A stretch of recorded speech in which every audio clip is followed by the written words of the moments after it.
안면수심 현장 검증. 딸 친구를 살해 유기한 어금니 아빠 이영학에 대한 현장 검증이 오늘 오전 비가 부슬부슬 내리는 가운데 진행이 됐습니다. 자, 오늘부터 저희는 저 이영학의 얼굴과 실명을 공개합니다. 이 반인륜적 범죄를 저지른 사실을 시인했기 때문에 저희가 더는 저 어금니 아빠를 보호할 필요가 없다는 이 제작진의 판단에 있는데요. 일단 오늘 오전 9시 30분쯤 모자를 저렇게 둘러쓰고 흰색 마스크로 얼굴을 가린 채 망우동 본인의 집 근처에서 저렇게 현장 검증을 하기 위해 모습을 드러냈습니다. 이 소식 더 풍성하게 짚어주기 위해서 이수희 변호사님 나오셨습니다. 어서 오십시오. 먼저 심리 전문가이신 이제 박상희 소장님, 오늘 오전에 저 현장 검증하는 걸 쭉 보셨을 텐데 일단 저 범죄자의 태도 심리를 저희가 어떻게 좀 간명하게 파악할 수 있을까요? 글쎄요, 저는 심리를 중심으로 보게 되니까요. 범죄 현장은 이제 교수님이 설명해 주시겠지만은 보통 그래도 본인이 잘못을 한 것이 드러났을 경우에는 최소한의 그 상대에 대한 피해자에 대한 미안한 마음을 갖거나 혹시는 미안한 마음을 갖지 못하더라도 도의적으로 책임을 느끼기 때문에 죄송하다라는 정도의 얘기는 해야 되는데 지금 이영학은 전혀 그런 얘기도 없고 주변 사람들이 굉장히 지금 원성이 높고 굉장히 비난을 많이 하고 있습니다. 왜냐하면 이 사람의 인생을 한마디로 전 정리하라면 천사 코스프레를 했던 악마라고 얘기를 하고 싶은데요. 더 천사로 보였었기 때문에 주변 사람들의 실망은 더욱더 크고 놀라움도 크기 때문에 지금 비난의 정도가 굉장히 큼에도 불구하고 피해자의 중학생이나 그 가족에게 미안하다, 잘못했다라는 얘기가 없고 잘못했다는 얘기도 마치 무슨 그냥 건성으로 허공의 말을 버리듯이 죄송합니다 뭐 이런 식으로 얘기를 하고 있기 때문에 진정성이 없어요. 이영학이라는 사람은 전 기본적으로 진정성을 모르는 사람, 연극을 하는 삶을 살아온 사람이다라고 정의하고 싶습니다. 연극을 한 사람이다. 현장에서 오늘 어금니 아빠 이영학 씨의 목소리가 조금 들렸습니다. 같이 집중해서 들어보시죠. 어떻게 신 거예요?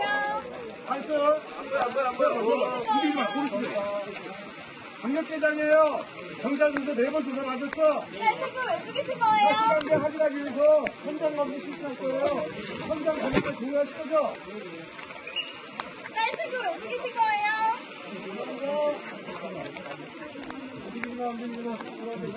네, 김 교수님 현장에 계실 때 사실 현장 검증 많이 참여하셨을 텐데 이영학이 굉장히 덤덤하게 그 살해 현장을 재현했다는 거예요. 저희가 어떻게 볼 수 있을까요?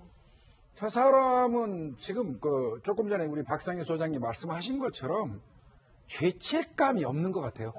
죄책감이 전혀 느껴지지 않고 박상희 소장님 말씀하신 것처럼 거짓 인생, 어떤 니플리즘을 앓고 있는 사람의 전형적인 특징일 수도 있거든요. 그래도 좀 고개를 숙인 약간의 눈치는 건 없는 겁니다. 일반적으로 좀 그래야 되는데 이 사람 보십시오.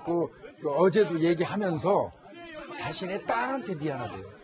생떼 같은 남의 자식 갖다 살해한 사람이 그쪽에 대한 그 피해자 측에 대한 어떤 죄책감, 이 사과의 표시 없이 자신의 딸에 대해서 미안하다고 얘기를 하는 그 뻔뻔한 모습을 보이지 않습니까?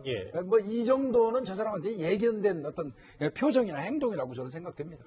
글쎄요, 범행 동기는 당연히 입을 다물고 있는데 이수희 변호사님 방금 잠깐 얘기했지만 유족에게 뚜렷한 사과 한마디가 없네요. 그게 저는 이영학이 그러니까 범행 지금 동기에 대해서도 밝히진 않는 것처럼 계획적이고 고의적인 살인에 대해서 지금 제대로 자백을 안 하고 있는 거 아니냐. 본인이 그런 걸 다 자백을 했을 때에 비로소 좀 그 피해자에 대한 그 죄책감과 미안함이 나올 수 있는 거 아닌가. 그러니까 피해자에게 저런 죄책감 아니면 겉으로라도 미안하다, 죄송하다라는 말조차 안 하고 있는 거는 결국 본인의 범행에 대해서 제대로 지금 자백할 생각이 없다. 그렇게 저는 보입니다.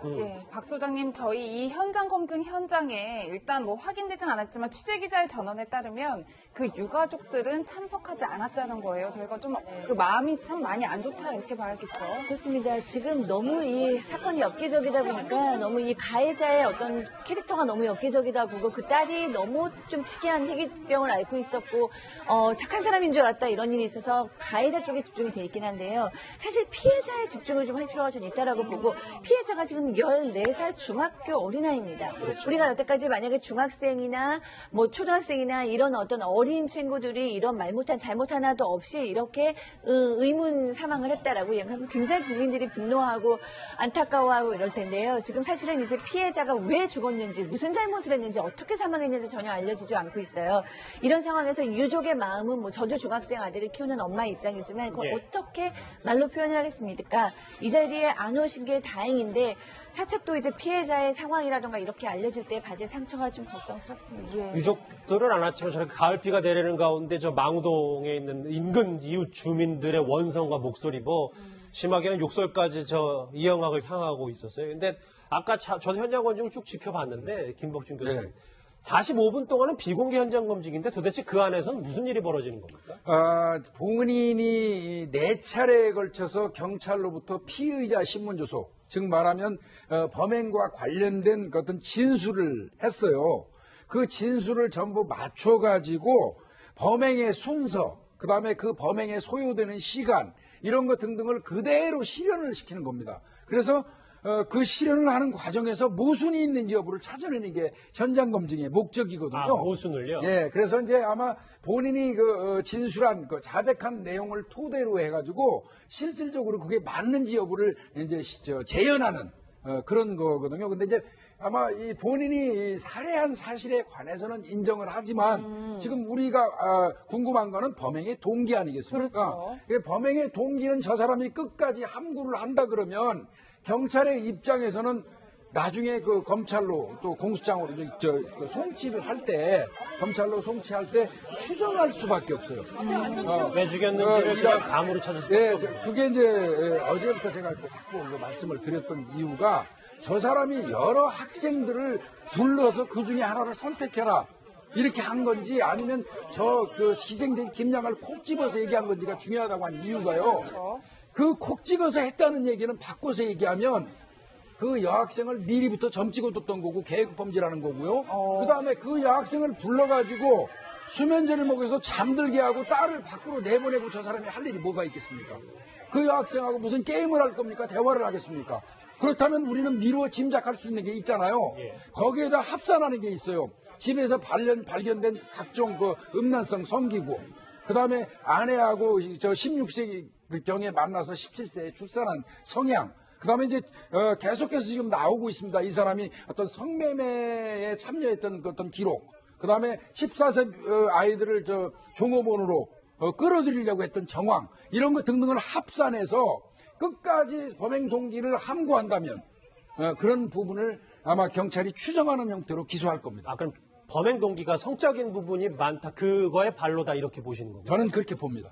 저는 그래서 그 얘기를 못하고 있다고 봐요. 그게 범행 동기였을 때, 우린 다들 지금 그렇게 예측은 하고 있지만, 예상을 하고 있지만, 그게 범행 동기라는 것이 이제 자백을 통해가지고 확인됐을 때는 지금 박 소장님 말씀대로 저 범인에 대한 분노가 지금 수준은 아닐 거란 말이죠. 그 다음에 본인이 받을 형량에 있어서도 그게 목적이었다라고 하면 훨씬 더 강화될 수 있기 때문에 그래서 본인이 끝까지 그거는 함부를 하고 있는 것 같은데 그 태도 자체가 또 한 번 그 유족들 입장에서는 사람을 정말 너무 괴롭히고 있는 처사 아닌가 싶어요. 하나만 더 말씀을 드리면요. 이미 사람을 살해한 사실을 인정을 했어요. 그런데 그 사람을 살해한 이유를 못 대는다는 얘기는 그 얘기를 하는 순간 비난이 집중된다는 거죠. 가중된다는 거죠. 정말로 말 못할 동기가 있는 거예요. 그래서 차마 말 못하는 겁니다. 예, 박 변호사님 지금까지 말씀처럼 피해 여중생을 특정을 해서 개인적 욕구를 해소하기 위해서 목 졸라 숨지게 했다. 이러면 우발적인 게 아니라 매우 계획적이었다. 죄질이 매우 나쁘다. 이렇게 봐야 될 것 같아요. 기본적으로는 이제 계획 범죄로 봐야 될 것 같고요. 우리 살인죄에서 양형 기준에서 가장 중요한 것은 범행 동기 부분입니다.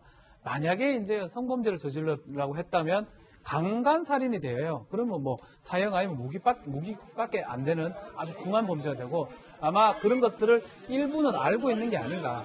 그러다 보니까 이 사람이 범행 동기 부분에서 계속적으로 얘기를 하지 않는데 다만 현장 검증하는 과정에서 끝까지 이제 무엇보다 어려웠다면 어떤 도구라든지 아니면 그 위치라든지 살해하는 방법이라든지 이런 부분들은 현장 검증 과정에서는 일부는 드러났을 가능성도 배제할 수는 없다 생각이 좀 듭니다. 예. 박 소장님, 그런데 이 이영학이 자신을 향할 비난이 두려워서 범행 동기를 숨긴다면 그간 알려진 사실로는 지적장애 2급이 있다고 했단 말이에요. 이게 매치가 되는 건가요? 직접장애 2급은 뭐 성적 욕구를 뭐 충족하려는 행동 정도는 할 수 있었을지 모르지만 지금 이영학이 보여준 너무나 여러 가지의 삶의 정황들, 그 추가 모금을 하려고 하고 뭐 자동차를 튜닝을 하고 여러 가지 계획적인 범죄를 저지르고 SNS에 자기 글을 올리고 이랬던 것은 사실 2급은 정신 그 IQ가 50 아래로 보통 보기 때문에 좀 어려운 얘기고요. 하지만 지금 이제 제가 어떤 언론의 보도를 보니까 이영학이 총체적으로 종합합사는 2급이지만 지능지수는 상급에 속한다라는 거를 본 적이 있어요. 그렇다면은 한 70 정도, IQ 70 정도의 어떤 지능을 가지고 있다고 판단을 할 수도 있는데요. 그렇게 되면은 이런 계획 범죄가 가능하죠. 70 정도의 IQ는 사실 일상생활을 가능하게 하고 어느 정도의 교육을 통해 자기 삶을 영위할 수가 있기 때문에. 그리고 저는 또 하나 나가서 제가 맨 처음에 무슨 단어를 얘기했냐면은 연극이라는 단어를 얘기했는데요. 예. 과연 이 사람이 정신 어떤 지능이 약하다는 거 이런 것도 다 실제로 믿어도 되는가 하는 생각이 드는 거예요. 그러니까 자기의 삶이 완벽하게 두 가지 모습을 가진 이중생활하는 연극을 하는 사람이었는데 만약에 그럼 뭐 지능지수 테스트라든가 이런 것도 충분히 거짓을 할 수 있습니다. 뭐 물어보는 그 항목마다 다 반대로 쓰거나 모른다고 쓰거나 비워놓거나 거짓말을 할 수도 있어요. 그렇기 때문에 나는 장애를 가지고 있어. 나는 희귀질환을 가지고 있어. 나는 정신적으로 문제가 있어. 나는 지능이 따라가지 못해. 우리 아이는 아픈 아이야. 우리 집은 가난해. 이런 식으로 충분히 연극을 했을 수 있는 가능성이 있기 때문에 이 사람이 얘기하고 있는 어떤 이런 것들 또 장애 지수라든가 이런 것도 근본적으로 다시 한번 제고할 필요가 있다라는 생각이 듭니다. 결국은 만약에 지능지수가 많이 낮은 상태에서 범죄를 저질렀다면 뭐 수사기관에서도 참조가 돼야 되고요. 특히 재판하는 과정에서는 양형에서 고려가 돼야 됩니다. 그렇죠. 그렇기 때문에 저 지적장애 2급이라고 하기에는 상당히 계획적이고 또 연극적이고 이런 부분들이 쉽지가 않아요. 자동차 튜닝 부분도 마찬가지고요. 막 그렇기 때문에 수사기관이나 재판기관에서 새롭게 아마 감정을 좀 해야 되지 않을까. 아마 학력이 조금 부족하다 보니까 그거를 이렇게 간질이나 뭐 이런 걸 통해서 이게 거짓으로 했을 가능성도 배제를 못할 것 같고 그렇다면 그 지적장애 부분도 잘못됐을 가능성도 있다고 생각합니다. 그러니까 정신지체 3급, 지적장애 3급을 합산해가지고 2급을 준 거거든요. 예. 그런데 저 사람 같은 경우는 조금 전에 우리 박 소장님 말씀하신 것처럼 항목에다가 거짓으로 충분히 기재할 수 있는 교활함이 있을 거고요. 더 나아가서는 판정관의 입장에서 볼 때는 저 사람은 유명한 사람이에요. 세계에서 6명밖에 앓고 있지 않은 그 희귀병을 앓고 있는 사람이고 SNS를 통해서 국민들로부터 굉장히 그 지원과 지지를 받고 있는 사람이에요. 그러게요. 그런 사람이 와가지고 자신의 알츠하이머 병 뭐 관련된 거, 자신의 어떤 정신적인 충격을 얘기하는 거 이런 거 등등은 상당히 설득력 있게 받아들였을 이해가 가능성이 되네요. 있습니다. 예. 지금까지 이제 쭉 화면으로 보셨던 건 오늘 오전에 있었던 현장 검증에서의 이영학 어금니 아빠의 모습이었고요. 지금부터는 이영학 씨의 새로 드러난 행적, 이영학의 새로 드러난 행적에 좀 집중을 해보겠습니다. 과거 목소리 한번 들어봐야 될 것 같습니다. 같이 보시죠. 앞으로 20년 이상은 수술을 받아야 합니다. 전 그만큼 더더욱 열심히 살고 있습니다. 전 영원히 여러분을 기억하고 사랑합니다. 여러분께서는 저에게 3번의 삶을 주셨습니다. 여러분께서 늘 도와주셔서 감사합니다. 앞으로는 더욱더 열심히 살고 제가 살아있는 동안 병비가 만들어진다면 전 더 이상 바랄 것도 없고 더 이상 원하는 것도 없습니다. 본인이 오늘 현장 검증에서조차 이 범행 동기를 제대로 밝히지 않았다면 우리가 한번 추적을 해봐야 되죠. 그렇죠. 박상희 소장님, 네. 10대 좀 평소 10대들이 집착했다는 내용이 나오는데 보니까 뭐 네. 함께할 동생을 구한다. 나이는 14살부터 20살 때까지. 그리고 또 하나가 있습니다. 저는 저 부분이 좀 충격적이었던 게 뭐냐면 같이 보시죠. 세상에서 가장 위대한 사랑은 14세의 사랑이라고 합니다. 저거 어떻게 분석해야 됩니까? 네. 정말. 일단은 지금 피해자 아이도 14세였죠. 그러니까 이제 정말로 맨 처음에 저 사람이 천사인 줄 알았을 때는 이 사람은 뭔가 어린 딸의 마음의 아픔에 얼굴의 아픔까지도 너무나 공감해서 우리 이 아연이를 비롯한 어린 아이들의 아픔을 공감해 주세요. 나는 공감하고 있습니다라는 메시지를 읽었는데 지금 보니까 정말 소름이 쩍쩍 끼치는데요. 일단은 우리가 소외성애자들이라고 얘기하죠. 소아성애 기호증이라고 얘기합니다. 그러니까 사춘기 어떤 쯤의 아이들에게 성적인 대상으로서 욕구를 느끼고 그것을 풀기 위해서 행동을 하는 사람들인데요. 이 사람이 지금 해온 행적들이라거나 지금 이번 사건을 보면은 소아성애자일 가능성이 굉장히 높습니다. 20세 미만의 여성. 보통 우리가 아무리 성적인 얘기를 해도 20세 미만이면은 중학교, 고등학교에 다니고 있는 학생들이에요. 어떻게 이런 20세 미만의 아이들에 대해서 저렇게 노골적인 어떤 관심을 나타내고 그리고 양아 오빠라는 본인은 36세인데 건강한 양아 오빠다라고 해서 온몸을 다 문신으로 새겼는데 저는 저 사람이 굳이 왜 문신한 몸이라던가 외제차라던가 부유해 보이는 어떤 것들을 SNS에 왜 올렸을까? 왜냐하면 본인의 어떤 이중 생활을 들킬 수 있는 부분인데 굳이 왜 자기의 SNS에 저런 사진들을 올렸을까가 궁금했는데 이제 와서 보면 그러니까 어떤 성적인 욕구를 가지고 본인이 생각했을 때 자기한테 관심을 끌 수 있는 어떤 여성들에게 자기를 어필하려는 것이었죠. 네. 예, 그렇다면 김 교수님 이영학이 이 피해 여중생을 이미 오래전부터 범행 대상으로 선정을 했고 자신의 이런 욕구를 해소하기 위해 집으로 불러들였다. 저희가 이렇게 볼 수 있는 건가요? 그렇습니다. 왜 제가 자꾸 여러 사람 있는 중에서 운이 없게 이 아이가 걸려들은 게 아니냐고 얘기를 하는데 저는 아니라고 그랬지 않습니까? 그 이유는 저는 그렇게 보고 있어요. 무작위 범죄, 무동기 범죄라고 그러죠. 무동기 범죄. 길거리에서 지나가는 사람들을 대상으로 해서 마구제비로 어떤 흉기를 그러니까 무동기 묻지마 범죄라고 그래요. 무작위 범죄라고도 하고. 그런 사람들인 경우는 좀 다를 수 있어요. 그렇지만 이 경우는 그 경우가 아니에요. 그렇다면 어떠한 형태로건 이 사람은 범행의 타겟으로 삼는 대상으로 삼는 사람하고 어떤 인연이 있는 겁니다. 여태까지 그렇지 않은 사례는 거의 없었어요. 그렇기 때문에 그 전에라도 이 집에 왔다 갔을 확률이 있고 이 피해자에 대한 어떤 정보를 취득하고 있을 거라고 저는 생각을 했기 때문에 그런 거고요. 또 김양을 딱 타겟 삼아서 그 아이를 불러와 하고 얘기를 했다는 거는 그 사람의 목적을 얘기하기 때문에 그렇습니다. 그래서 중요하다고 판단한 겁니다. 이수희 변호사님, 저희가 너무 아직 단정을 질 수는 없고, 지금까지 나왔던 여러 정황들은 개인적인 성적 욕구를 풀기 위해서 그 14살짜리 피해 아이를 그렇게 말도 안 되는 처참하게 살해하고 유기했다라고.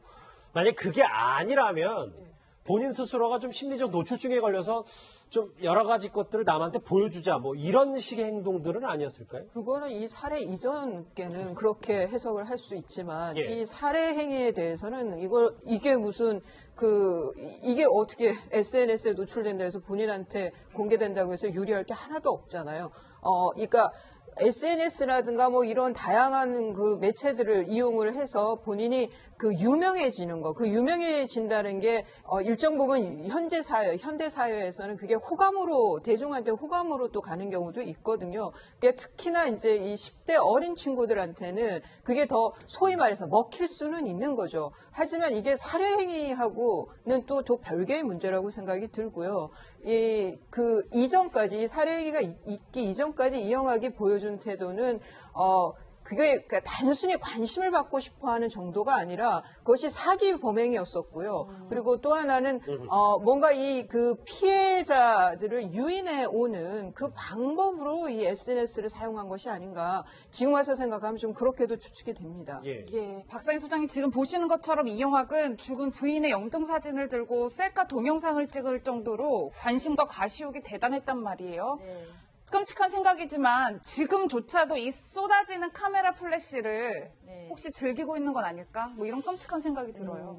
이제 지금 본인이 살해를 했다는 게 밝혀졌기 때문에 지금 와서 이제 카메라 플래시를 즐기고 있다까지는 저는 조금 많이 나갔다는 생각이 들지만 아까 얘기하신 것처럼 그 전의 행동은 굉장히 다분히 노출하는 것을 즐기고 스포트라이트를 즐기는 그의 모습이 이제 보이는 거죠. 일종의 관심을 받아본 사람입니다. 이 사람은.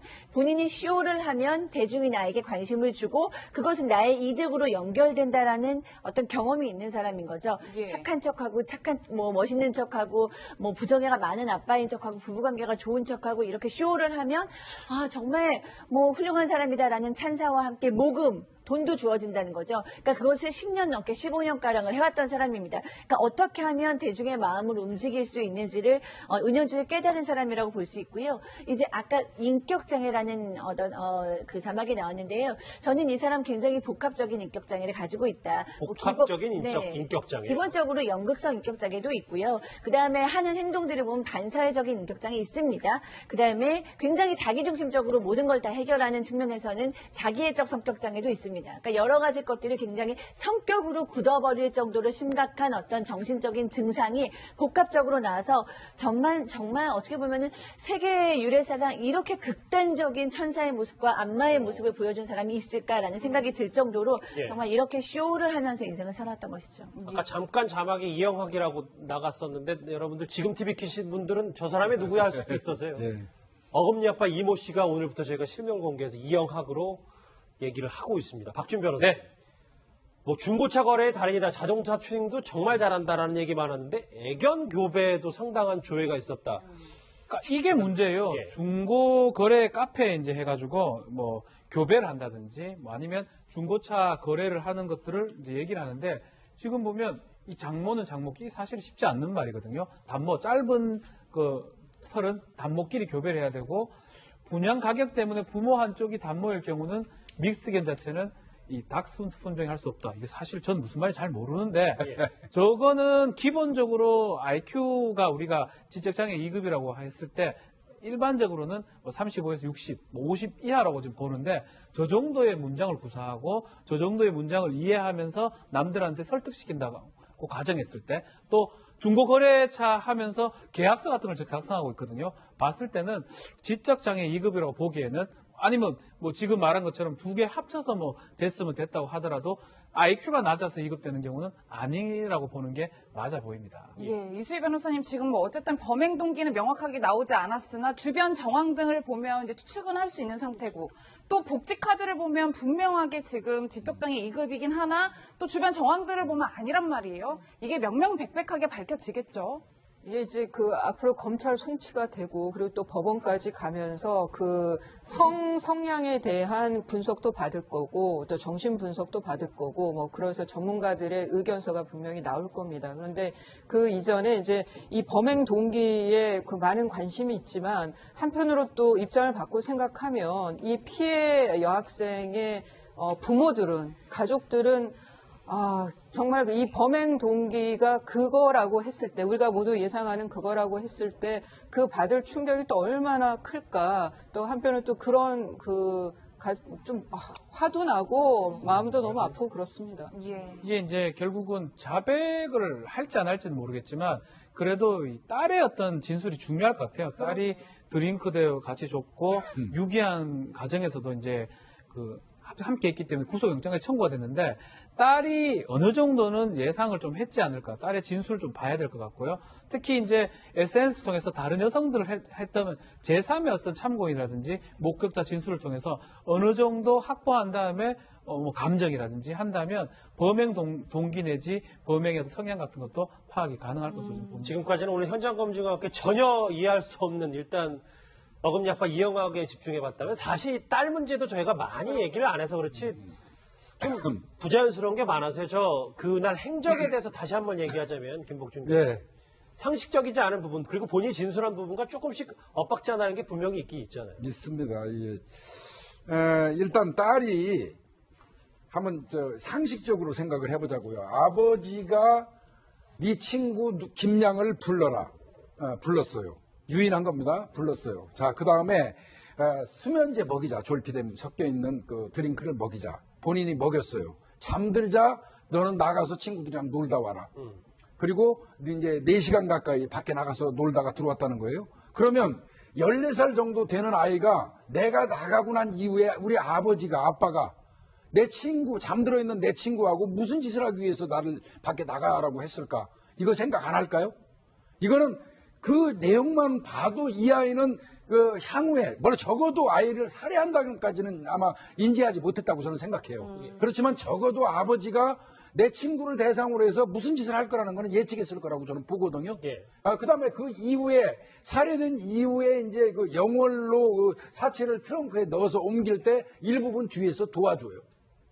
그리고 이제 알리바이 그 엄마를 그리워해서 뭐 저 부녀가 여행 가는 것처럼 알리바이 만들기 위해서 영정사진 가슴에 품고 조수석에서 앉는 모습까지 연출을 하거든요. 예. 이런 거 봐서는 아이가 철저하게 아버지의 어떤 그 지시에 따르는 성향을 보이고 있는데 그거는 이제 몇 가지로 나눌 수 있을 것 같아요. 일단은 두 사람이 부녀지간이라는 것 때문에 뭐 따를 수 있겠죠. 그 다음에는 이 사람들이 그 심정적으로 더 공유하는 건 있어요. 부녀지간을 떠나서 희귀병을 앓고 있다는 동병상련의 심정이 분명히 존재합니다. 그 다음 세 번째는 현재 이 아이가 믿을 사람은 엄마도 없어요.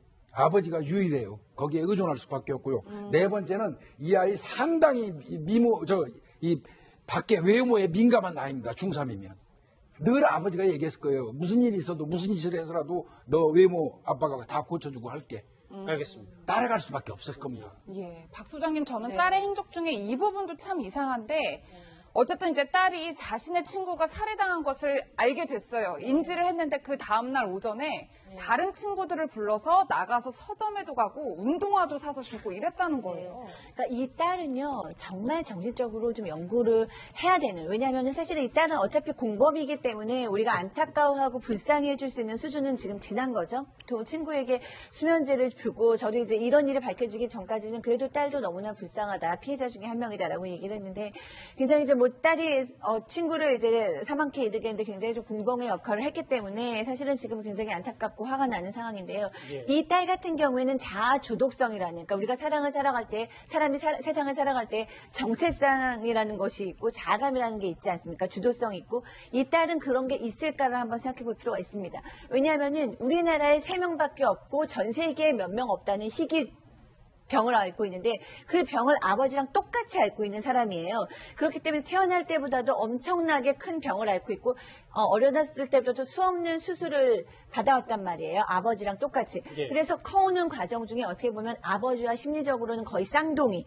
거의 아버지와 합체된 상황일 수 있습니까? 그렇기 때문에 엄마의 죽음 앞에서도 아버지 편을 쓸 수 있었거나 혹은 아버지가 시키는 대로 할 수 있었던 어떤 그런 삶을 살았을 가능성이 높고요. 그런 연장성에서는 딸이 친구의 죽음에 놀랄 수는 있지만 아주 우리가 흔히 얘기하는 깊은 죄책감이라든가 이런 거는 못 느끼고 아버지의 인생을 함께 살고 있을 확률도 저는 높다라고 생각합니다. 그래서 뭐 수면제 음료수도 하고 범행에 가담을 한 시키는 거고. 대로 다 하는 거죠. 그렇게 태어났을 때부터 그렇게 된 거죠. 뭐 일련의 과정들, 뭐 오늘 현장 검증부터 딸의 뭐 수상적인 행적까지 다 얘기했는데 그러면 뭐 이영학에 대해서는 차차 또 얘기할 때가 있겠지만 박준 변호사님, 딸 이 처벌 범위는 어떻게 돼요? 딸도 지금 만만치 않아요. 우리 딸이 지금 좀 빼놓고 생각했는데 14세예요. 그러게요. 부산 여중생 사건 때 14세 소녀에 대해서 구속영장 청구하는데 상당히 힘들었거든요. 영장 발부 부분도. 근데 지금 14세 소년에 대해서 구속영장을 지금 검찰에 청구한다라는 거는 그만큼 피해자보다는 가해자에 가깝다고만 수사기관을 보는 걸로 보입니다. 일단은 사체 유기 부분은 뭐 성립할 걸로 보이고 살인죄, 미필적 고의내지 이런 것들이 있느냐 없느냐 이 부분인데 아직까지는 확정적이지 않지만 경찰이나 검찰의 수사기관에서 봤을 때는 어느 정도는 공범으로 조력을 하고 있었다고 판단하지 않을까. 그렇기 때문에 사실은 피해자, 우리 박상현 선생님이 말씀하신 것처럼 피해자이기도 하거든요. 그 딸 입장에서는. 그렇지만 그 수사기관에서는 피해자보다는 아주 범인에 가까운 어떤 그런 인지를 하고 있다고 저는 생각이 좀 듭니다. 그럼 이수 변호사 어금니 부녀가 동시에 이제 그나 중한 처벌을 받을 수도 있는 부분이 있겠죠.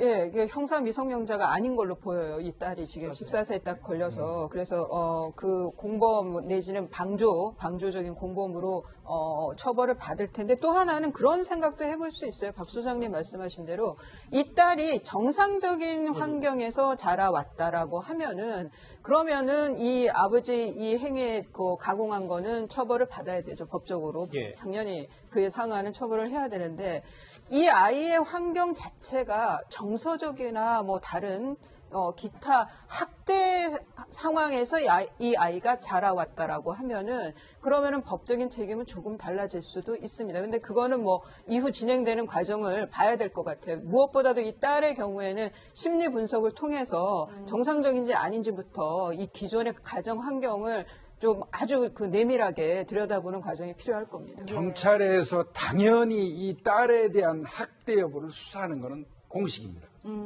아마 이 사건하고는 별개로 당연히 딸을 대상으로 해서 입건하고 구속영장은 청구하지만 그동안 아버지로부터 각종 학대를 받았는지 여부는 분명히 조사할 겁니다. 예. 알겠습니다. 세가를 떠들썩하게 하고 있는 어금니 아빠 이영학의 오늘 현장 검증 얘기까지 정리를 해봤습니다. 안면수심 현장 검증. 딸 친구를 살해 유기한 어금니 아빠 이영학에 대한 현장 검증이 오늘 오전 비가 부슬부슬 내리는 가운데 진행이 됐습니다. 자, 오늘부터 저희는 저 이영학의 얼굴과 실명을 공개합니다. 이 반인륜적 범죄를 저지른 사실을 시인했기 때문에 저희가 더는 저 어금니 아빠를 보호할 필요가 없다는 이 제작진의 판단에 있는데요. 일단 오늘 오전 9시 30분쯤 모자를 저렇게 둘러쓰고 흰색 마스크로 얼굴을 가린 채 망우동 본인의 집 근처에서 저렇게 현장 검증을 하기 위해 모습을 드러냈습니다. 이 소식 더 풍성하게 짚어주기 위해서 이수희 변호사님 나오셨습니다. 어서 오십시오. 먼저 심리 전문가이신 이제 박상희 소장님, 오늘 오전에 저 현장 검증하는 거 쭉 보셨을 텐데 일단 저 범죄자의 태도 심리를 저희가 어떻게 좀 간명하게 파악할 수 있을까요? 글쎄요, 이제 저는 이제 심리를 중심으로 보게 되니까요. 범죄 현장은 뭐 이제 교수님이 설명해 주시겠지만은 보통 그래도 본인이 잘못을 한 것이 드러났을 경우에는 최소한의 그 상대에 대한 피해자에 대한 미안한 마음을 갖거나 혹시는 미안한 마음을 갖지 못하더라도 도의적으로 책임을 느끼기 때문에 죄송하다라는 정도의 얘기는 해야 되는데 지금 이영학은 전혀 그런 얘기도 없고 주변 사람들이 굉장히 지금 원성이 높고 굉장히 비난을 많이 하고 있습니다. 왜냐하면 이 사람의 인생을 한마디로 전 정리하라면 천사 코스프레를 했던 악마라고 얘기를 하고 싶은데요. 예. 더 천사로 보였었기 때문에 주변 사람들의 실망은 더욱더 크고 놀라움도 크기 때문에 지금 비난의 정도가 굉장히 크면 그 콕 찍어서 했다는 얘기는 바꿔서 얘기하면 그 여학생을 미리부터 점 찍어뒀던 거고 계획 범죄라는 거고요. 그 다음에 그 여학생을 불러가지고 수면제를 먹여서 잠들게 하고 딸을 밖으로 내보내고 저 사람이 할 일이 뭐가 있겠습니까? 그 여학생하고 무슨 게임을 할 겁니까? 대화를 하겠습니까?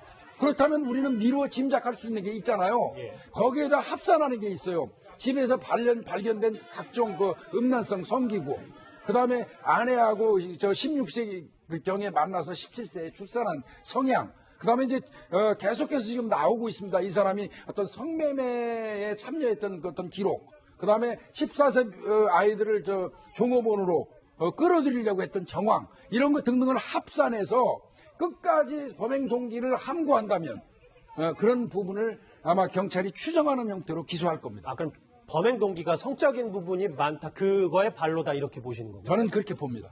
저는 그래서 그 얘기를 못하고 있다고 봐요. 그게 범행 동기였을 때, 우린 다들 지금 그렇게 예측은 하고 있지만, 예상을 하고 있지만, 그게 범행 동기라는 것이 이제 자백을 통해가지고 확인됐을 때는 지금 박 소장님 말씀대로 저 범인에 대한 분노가 지금 수준은 아닐 거란 말이죠. 그 다음에 본인이 받을 형량에 있어서도 그게 그 목적이었다라고 하면 훨씬 더 강화될 수 있기 때문에 그래서 본인이 끝까지 그거는 함부를 하고 있는 것 같은데 그 태도 자체가 또 한 번 그 유족들 입장에서는 사람을 정말 너무 괴롭히고 있는 처사 아닌가 싶어요. 하나만 더 말씀을 드리면요.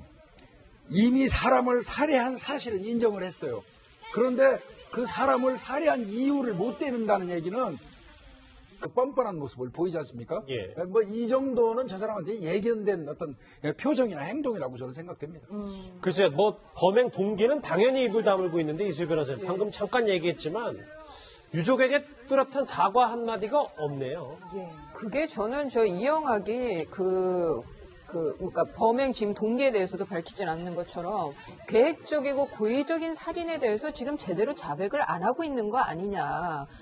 본인이 그런 걸 다 자백을 했을 때에 비로소 좀 그 피해자에 대한 그 죄책감과 미안함이 나올 수 있는 거 아닌가. 그러니까 피해자에게 저런 죄책감 아니면 겉으로라도 미안하다, 죄송하다라는 말조차 안 하고 있는 거는 결국 본인의 범행에 대해서 제대로 지금 자백할 생각이 없다. 그렇게 저는 보입니다. 예, 박 소장님, 저희 이 현장 검증 현장에 일단 확인되진 않았지만 취재 기자의 전언에 따르면 그 유가족들은 참석하지 않았다는 거예요. 저희가 좀 그 마음이 참 많이 안 좋다 이렇게 봐야겠죠. 그렇습니다. 지금 너무 이 사건이 엽기적이다 보니까 너무 이 가해자의 어떤 캐릭터가 너무 엽기적이다 보고 그 딸이 너무 좀 특이한 희귀병을 앓고 있었고 착한 사람인 줄 알았다 이런 일이 있어서 가해자 쪽에 집중이 돼 있긴 한데요. 사실 피해자에 집중을 좀 할 필요가 좀 있다라고 보고 피해자가 지금 14살 중학교 어린아이입니다. 우리가 여태까지 만약에 중학생이나 뭐 초등학생이나 이런 어떤 어린 친구들이 이런 말 못한 잘못 하나도 없이 이렇게 의문 사망을 했다라고 얘기하면 굉장히 국민들이 분노하고 안타까워하고 이럴 텐데요. 지금 사실은 이제 피해자가 왜 죽었는지 무슨 잘못을 했는지 어떻게 사망했는지 전혀 알려지지 않고 있어요. 이런 상황에서 유족의 마음은 뭐 저도 중학생 아들을 키우는 엄마 입장이지만 그걸 어떻게 말로 표현을 하겠습니까? 이 자리에 안 오신 게 다행인데 차차 또 이제 피해자의 상황이라던가 이렇게 알려질 때 받을 상처가 좀 걱정스럽습니다. 유족들은 안 왔지만 저렇게 가을비가 내리는 가운데 저 망우동에 있는 인근 이웃 주민들의 원성과 목소리 뭐 심하게는 욕설까지 저 이영학을 향하고 있었어요. 근데 아까 저도 현장 검증을 쭉 지켜봤는데 김복준 교수님. 45분 동안은 비공개 현장 검증인데 도대체 그 안에서는 무슨 일이 벌어지는 겁니까? 본인이 4차례에 걸쳐서 경찰로부터 피의자 신문조서, 즉 말하면 범행과 관련된 어떤 진술을 했어요. 그 진술을 전부 맞춰가지고 범행의 순서, 그 다음에 그 범행에 소요되는 시간, 이런 것 등등을 그대로 실현을 시키는 겁니다. 그래서 그 실현을 하는 과정에서 모순이 있는지 여부를 찾아내는 게 현장 검증의 목적이거든요. 모순을요? 예, 그래서 이제 아마 본인이 진술한 자백한 내용을 토대로 해가지고 실질적으로 그게 맞는지 여부를 이제 재현하는 그런 거거든요. 근데 이제 아마 이 본인이 살해한 사실에 관해서는 인정을 하지만 지금 우리가 궁금한 거는 범행의 동기 아니겠습니까? 그렇죠. 범행의 동기는 저 사람이 끝까지 함구를 한다 그러면 경찰의 입장에서는 나중에 그 검찰로 또 공수장으로 송치를 할 때 검찰로 송치할 때 추정할 수밖에 없어요. 왜 죽였는지를 그냥 감으로 찾을 수밖에 없어요. 그게 이제 어제부터 제가 자꾸 말씀을 드렸던 이유가 저 사람이 여러 학생들을 불러서 그 중에 하나를 선택해라. 이렇게 한 건지 아니면 희생된 김양을 콕 집어서 얘기한 건지가 중요하다고 한 이유가요. 그럼에도 불구하고 피해자의 중학생이나 그 가족에게 미안하다, 잘못했다라는 얘기가 없고 잘못했다는 얘기도 마치 무슨 그냥 건성으로 허공의 말을 버리듯이 죄송합니다 뭐 이런 식으로 얘기를 하고 있기 때문에 진정성이 없어요. 이영학이라는 사람은 전 기본적으로 진정성을 모르는 사람, 연극을 하는 삶을 살아온 사람이다라고 정의하고 싶습니다. 연극을 한 사람이다. 현장에서 오늘 어금니 아빠 이영학 씨의 목소리가 조금 들렸습니다. 같이 집중해서 들어보시죠. 왜 죽이신 거예요? 안 써요? 안 보여. 강력대장이에요. 경찰서에서 4번 조사 받았어. 딸 친구 왜 죽이신 거예요? 사실관계 확인하기 위해서 현장 검증 실시할 거예요. 현장 검증을 중요하실 거죠? 딸 친구 왜 죽이신 거예요?